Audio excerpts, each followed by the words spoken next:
வாழ்க வையகம், வாழ்க வையகம், வாழ்க வளமுடன். அன்புமிக்க எங்களுடைய யோகம் மீடியா நேயர்கள் மக்களே, இந்த நல்ல நாளில் இன்னொரு சிறப்பான செய்தி உங்களுக்கு சொல்லணும். என்னன்னா, தமிழுடைய பிறப்பான சித்திரை 1 முதல் உலக மக்கள் தமிழுக்கு ஒரு நல்லுலகம் முழுவதும் செல்லக்கூடிய கை யோகா நாமக்கல் என்ற ஒரு புதிய சேனலை என் அன்பு நண்பர்கள் அவர்கள் உருவாக்கி இதை ஒளிபரப்புறாங்க. அதாவது இதை பார்த்து கேட்டு பயன்பெற வாழ்த்துக்கிறோம். இதுக்காக உதவக்கூடிய நம்முடைய அன்பு சகோதரர் அவர்களுக்கும் அவர் துணையாக இருக்கக்கூடிய நண்பர்களுக்கும் நர்மன் அவர்கள் இதில் பெருமுயற்சி எடுத்து ஏற்கனவே யோகம் மீடியான்னு மிகப்பெரிய அளவு நடத்திட்டு இருக்கிறாங்க. அவங்க எங்களுக்காக எந்த பேர் உதவியும் செய்கிறாங்க. அதுக்காக மீண்டும் அவருடைய வாழ்த்து சொல்லி, அதாவது கை யோகா நாமக்கல் இது துவங்கப்பட்டு விட்டது. அது பயன்பட வாழ்த்துக்கிறோம். இதற்காக குருவர்களும் திருவர்களும் துணைவரை வாழ்த்துக்கிறோம். நன்றி. இப்போ நம்ம என்ன உங்களை சந்திக்கிறோன்னா, உலகம் ஏற்றுக்கொள்ளக்கூடிய ஒரு அற்புதமான கலை தான் மனவளக்கலை. எல்லா மகான்களும் சித்தர்களும் யோகிகளும் உருவாக்கின முறைகள் ஒன்று தான். மனிதன் உடல்நலத்தோடு வாழும், மனநலத்தோடு வாழணும். 2 தான். நோயற்ற வாழ்வே குறைவற்ற செல்வம். இந்த 2 நோய் தான். ஒன்று உடல் நோய், இன்னொன்று மனநோய்.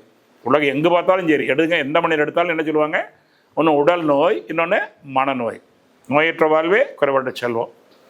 உடல் நோய் எதனால் வருகிறது என்று சித்தர்கள் வலைமுதிச்சிருக்காங்க. அதாவது சித்தர்கள் என்ன சொல்கிறாங்க? வள்ளுவரே சொல்கிறாரு பாருங்க. அவர் சித்தர் மிகினும் குறையும் நோய் செய்யும், மிகினும் குறையும் நோய் செய்யும்பாங்க. அதாவது அதிகமானாலும் குறைஞ்சாலும் நோய் செய்யும். நூலோர் வழிமூலை எண்ணி வழினா காற்று, போட்டால் ரத்தோட்டம் காற்று 3 ஓட்டம் குறைந்தாலும் கூட நோய் செய்யும். எவ்வளோ அற்புதமான விஞ்ஞானம் பாருங்கள்.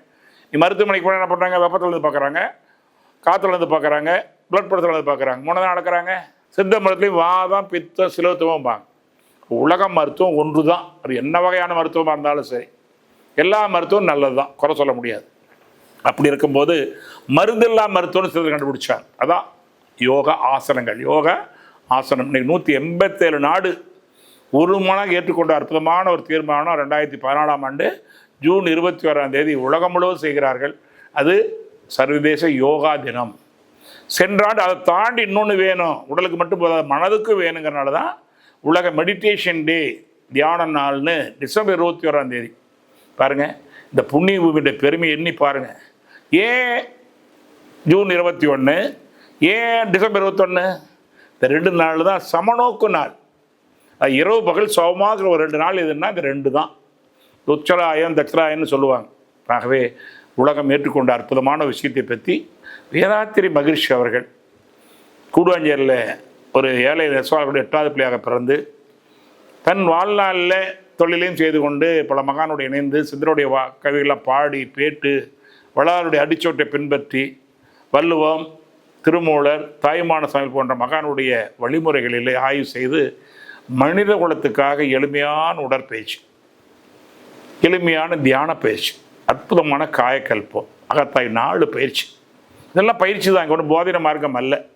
அதைத்தான் இந்த உலக சேவா சங்கம் வழங்குகிறது. உருவாக்குனது யார்? அருள் தந்தை வேதாத்திரி மகிழ்ச்சி அவர்கள். எங்கே உருவாக்குனாங்க? சென்னைக்கல்ல கூடுவாஞ்சேரி என்ற ஊரில் 1958ஆம் ஆண்டு உருவாக்கப்பட்டது. முறைப்படி பதிவு செய்து இன்று அதனுடைய வளர்ச்சி பார்த்தீங்கன்னா அபரிதமான வளர்ச்சி. அப்போ அப்படிப்பட்ட உருவாக்கி அந்த வேதாத்திரி மகிழ்ச்சி வழியிலே நான் 1985ஆம் ஆண்டு ஜனவரி மாதம் இதனுடைய அறிமுகம் எனக்கு கிடைத்தது. அதிலிருந்து எப்படி நான் இந்த பயிற்சி பெற்றேன், என்ன நடந்தது பற்றி உங்களுக்கு அடுத்த செய்தியில் உங்களுக்கு சொல்லிடுவேங்க. இப்போதைக்கு என்ன, உலகாய் சேவா சங்கம் புறப்பட்ட இடம் கூடுவாஞ்சேரி. இன்றைக்கி உலகம் முழுவதும் பரவி இருக்கிறது. அவர் கொடுத்த பயிற்சி சித்தர்களுடைய அடிச்சோற்றி வந்த பயிற்சி என்பதை தயவுசெய்து மனதில் வைத்துக் கொள்ளுங்கள். அது மட்டுமல்ல, இது முழுக்க முழுக்க முழுக்க பயிற்சி. இது போதனை மார்க்கம் அல்ல, சாதனை மார்க்கம் என்று சொல்லி அனைவருக்கும் நன்றி வாழ்த்தாக தெரிவித்து வாழ்வரோடு வாழ்த்துறோம்.